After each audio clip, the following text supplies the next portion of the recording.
Hey everybody, good morning, good afternoon, good evening, whatever time zone you're in, I hope your day is going swell. And ladies and gentlemen, here we are, the time has finally come. It's time to look at the Sonic the Hedgehog live action movie. Just came out this past weekend at the time of this video's upload, and I'm fresh off of my second viewing because I really wanted to make sure I can go ahead and gather a string of coherent thoughts, though in hindsight, that wasn't very necessary. But my second viewing was during matinee, so I ended up saving myself a few bucks anyway. It feels like it's been an eternity since that initial trailer came out way back in early 2019, and you guys should all know what the deal is at this point. In this channel specifically, I've made reactions to all those trailers, those announcements, and my thoughts kind of lined up with what everybody else was saying at the time. The movie was looking to be a generic kids film, and Sonic looked like total ass. But then, I want to say almost immediately after the initial backlash, Paramount went and got their expensive as hell Chaos Emerald and activated Damage Control, and soon gave us a new look for the Hedgehog, courtesy of Tyson Hesse and the art team behind the scenes. And what was originally a holiday 2019 release, it was soon pushed back into an early 2020 release. A film perfect for those Valentine's Day couples, I'm sure. It's going to be an interesting night of fun facts when kids 18 years from now find out that they were conceived when their parents fucked after watching Sonic the Hedgehog. But hey, I'm certainly not one to judge. But after the buzz wore down, I didn't think much of the film until the week of release. I didn't have much expectations for it. Even after I approved of the redesign, I knew going in that this was likely, gonna be a very standard kids film, a very standard video game adaptation. And yeah, that's basically what it is. It's certainly making the rounds though. It's looking to have the highest grossing weekend of a video game adaptation ever, and the audience reception is looking damn good. A happy ending for Paramount, the fans, but not the animation team. The studio behind the scenes working on the redesign shortly lost their jobs right after things were completed, and it was right before Christmas to boot. So yeah, that fucking sucks. I know it doesn't mean much coming from me, especially after the fact, but for what it's worth, the CGI, the visual effects, all of that, it's one of the best things about this film. Sonic looks amazing. The character animations are stellar. The hard work paid off. People loved how this movie looks. It's great stuff, and I hope that everyone involved that lost their jobs and all that at least find new work in the field at some point or another, if they haven't already. Sometimes I feel consuming content can be a real double-edged sword at times. You really want to like something, but then, you find about the inner machinations behind the scenes, and I don't know, I feel at some points there's like guilt associated with that, but I don't know. It's certainly a tricky thing to discuss, especially on social media. So I'm going to go ahead and throw out the spoiler warning right now. If you're interested in seeing this, I appreciate you stopping by, but you should probably stop watching the video at this point. I got to talk about a few things, and that requires me, spoiling stuff. Before we begin today's video, however, I do want to drop a thank you to today's sponsor, Olive Garden. I'm kidding, it's Raycon.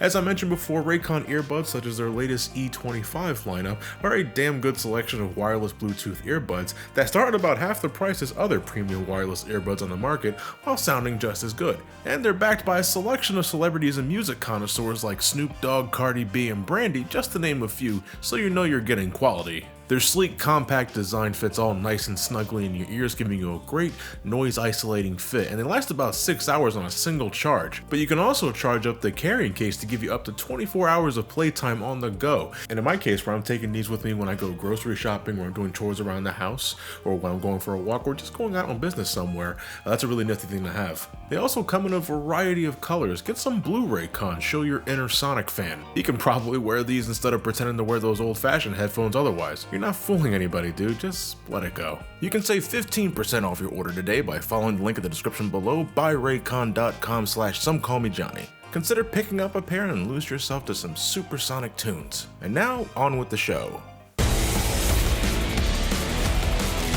So our movie begins with a cute little Sonic running through a beautiful rendition of Green Hill Zone, and boy does this seem like the popular thing to do nowadays. Younger iterations of iconic characters to make all that sweet money. Call me cynical, but I roll my eyes at the whole deal. They even killed off someone as innocuous as Mr. Peanut and then brought him back as a baby. So is he a peanut or is he a fucking phoenix? Anyway, I can't say enough how enamored I was with the look of this film early on. Sonic's world was lush, it was colorful, it was so beautiful to the eyes. It was like I was getting a next generation sequel to Sonic Unleashed after all these years. I thought of Sonic Unleashed a couple of times through the film actually. Later in the film, there's a sequence where Robotnik is chasing Sonic through all these warp rings, and Sonic, he's running past the Eiffel Tower. He's going up the Great Pyramid of Giza. He's running through the Great Wall of China. It was a really fun sequence, probably my favorite in the film. But back to the opening, it pains me to say that this, for me at least, was the most interesting part of the film. You got Kid Sonic running back home to this motherly owl named Longclaw, and she goes on to say, Sonic's got this awesome power and that like evil people want that power for themselves.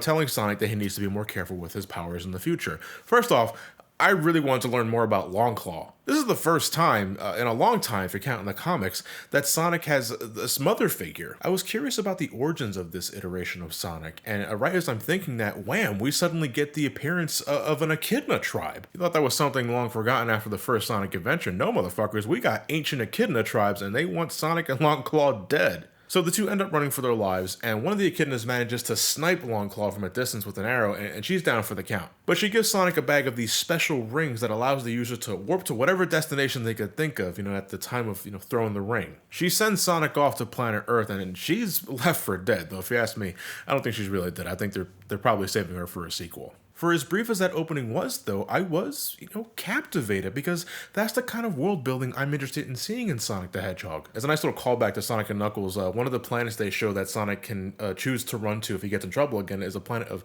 nothing but mushrooms, and I thought that was a little neat. Sonic isn't down with the idea, though, because there's no one living there, and he hates mushrooms. And a part of me wonders, was that a dig at Super Mario? An antiquated dig for sure. Sonic and Mario have been Olympic buddies for well over a decade now, but it's 90s, and what do people remember? People remember Sonic and Mario going at it, and that's probably what the studio cared for the most. Unfortunately, for the rest of the movie, it's Sonic on planet Earth, the real world, not a green hill in sight. Well, we got Green Hills, Montana.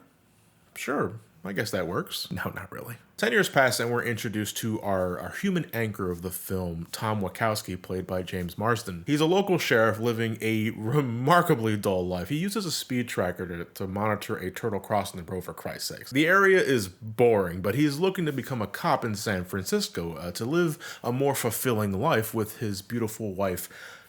I couldn't tell you her name. The one played by Tika Sumpter. Sonic calls her Pretzel Lady, and yeah, that's what I ended up calling her too, because I'll be damned if I remembered any of the human names in this film. The human characters are pretty forgettable, which isn't that surprising. I was kind of expecting that. Again, placing Sonic in the real world led me to believe that a majority of the movie was just going to be the humans reacting to Sonic doing Sonic things, like the blue thing talks, or he's so fast. To a longtime Sonic fan, it can feel a little repetitious, very been there, done that, even if the film is catering to a general audience. You're going into this movie called Sonic the Hedgehog, and you likely already know what Sonic the Hedgehog is. But yeah, the human characters. The only one with any real significance besides Robotnik is James Marsden's character, because he's actually given something to do. The dynamic between him and Sonic worked well enough. It was like a buddy cop movie between the two, and their banter was fine enough for this kind of movie. There's a lot of snarks, a lot of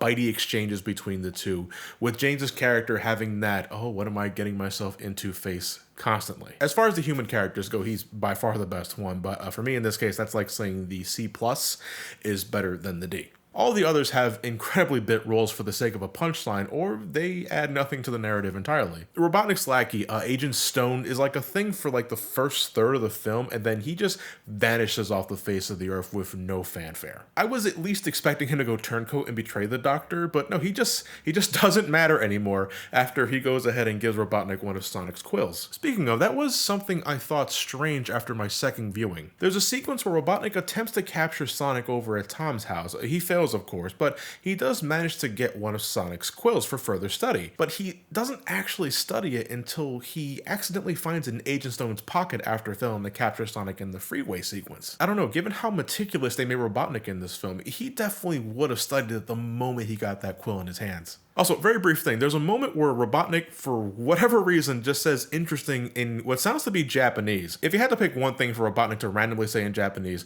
it should have been Yosh.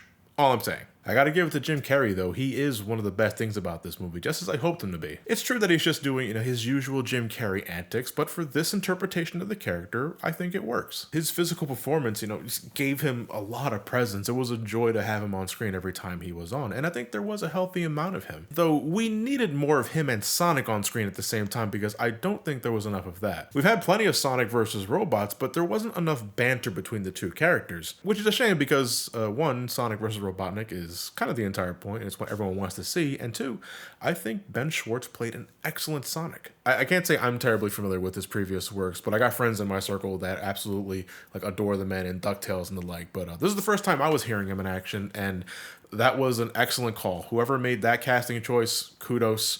This is one of the best voices Sonic has ever had. He had great delivery and emotion throughout. If he would eventually become the next voice for Sonic, I wouldn't be against the idea. Even if I think Roger Craig Smith does a great job as the character too. I know there's some who feel his voice is too old for Sonic, and I can hear that, sure, but Roger Craig Smith has really improved his acting chops for the character throughout the 10 years of voicing him. Some of his best being from the Sonic Boom cartoon easily. I don't know, give us this Sonic Spider-Verse movie and you get to keep Roger Craig Smith as modern Sonic and boom, everyone's happy. Okay, that's a lie. We're Sonic fans. We're never happy. Sonic's characterization in this film, I did find a little weird. It's not what you might be used to. You think of Sonic, classic or modern, you think carefree speed demon that goes where the wind takes him, helping those in need, fiercely independent. In this movie, he's more like a playful stalker. So he was forced to retreat from his home at a young age, and then for 10 years he spends his time on Earth doing God knows what, following the lives of James Marsden's character and his wife, the townspeople in general. It's mainly played for laughs. He even gives folks in the town nicknames. He calls Tom Donut Lord because he talks to donuts in his spare time, Jesus Christ, and he calls his wife Pretzel Lady, which again might as well be her actual name. I do want to compliment that bit of writing though. It's a very nuanced detail, but the idea of Sonic giving nicknames to people, good or bad, makes for a good justification of him calling Robotnik Eggman. I'm sure some folks were wondering if Sonic was going to call him Eggman even if he didn't look like a giant talking egg, and I think they found a way to subtly work that into the storytelling. He calls him Eggman because his flying robots look like giant eggs. But to go back to Sonic's character, now from what I understand, he spent a good chunk of his life, if not all of it after running away, keeping an eye on the folks of Green Hills, Montana. But deep down, he yearns to make friends, to be a part of a family again. The main plot of the movie takes off because Sonic gets very emotional seeing how truly alone he is, and in a fit of angst or depression, he runs in circles fast enough, causing a huge outburst of energy to explode, causing a blackout that sends half of the county, if not all of it, into total darkness. God, I hope there weren't any hospitals close by, Still, to see Sonic get so bummed about being alone was odd. I always thought that was more of a tail stick. He was alone, he was bullied at a young age, ran into Sonic, took inspiration from him, etc., etc.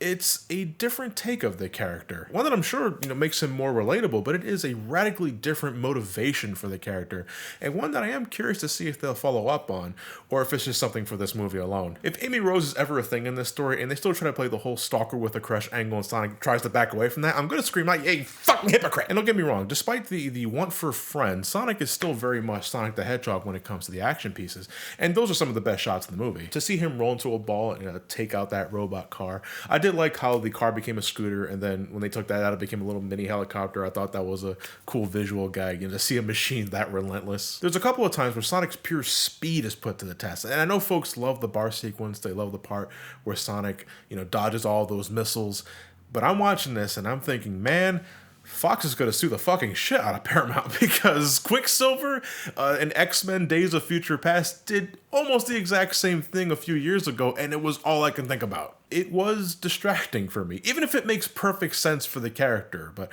I guess this is the downside of taking too long to give a long-time video game character a movie adaptation. You give all the others plenty of time to do it before you get the chance to. It's a kids movie. I was expecting to roll my eyes at some of these jokes, but thankfully I ended up not doing it that much, if that means anything for me. There's a couple of times where Sonic, does the floss from Fortnite because That's what kids are into. That makes sense. Sonic gets to try out a couple of chili dogs at the bar early on, but this leads to Sonic ripping ass in the motel, and I can't say I'm terribly surprised, but I don't know. Like, fart jokes are some of the lowest form of humor for me, literally in this case. A cheap laugh for kids, sure, but a groaner for everybody else. Also, we get some pretty blatant product placement from Zillow and Olive Garden, not at all subtle. On a scale from 1 to 10, I'd say it was a comfortable Adam Sandler. I get it. Films gotta fund their project somehow, and I'm not one to judge too harshly. I do sponsorships myself, but Jesus Christ, have a less embarrassing way to work it into the script, jokes or otherwise. That said, I don't have much else to say about the movie. It's a very straightforward story. Sonic's little emotional outburst puts him on the sights of the government, and they send Robotnik to hunt him down. Sonic tries to make a run for it, but he loses his rings when he accidentally sends them to San Francisco because he collapsed from a tranquilizer dart that James's character shoots him with when he mistakes him for a wild animal. Well, he technically is, I guess, but the rest of the movie is Sonic and Tom rushing to San Francisco to get Sonic's rings back. Eventually, he does get them back, and then Sonic and Robotnik, have their little scuffle, and then it ends with Robotnik being sent into the Mushroom Planet thanks to a warp ring, with Sonic and Tom demonstrating the real superpower of teamwork. Also, if the angle and lighting suddenly just shifted there, it's because my SD card got full and I had to switch and probably move the camera as a result. I'm sorry. I did enjoy my time at the theater watching this with family and friends, and if you can, I do recommend you watch it that way, while the movie is currently out, to just soak in all that atmosphere and the juices and get the most out of your viewing experience. But I don't see myself revisiting this anytime soon, even after it gets a physical release or when it's released in streaming services. I've watched it twice. That's more than enough for me. No, truth be told, I am more interested in what the next film is going to be, because we're getting into mega spoiler territory here. You've been warned.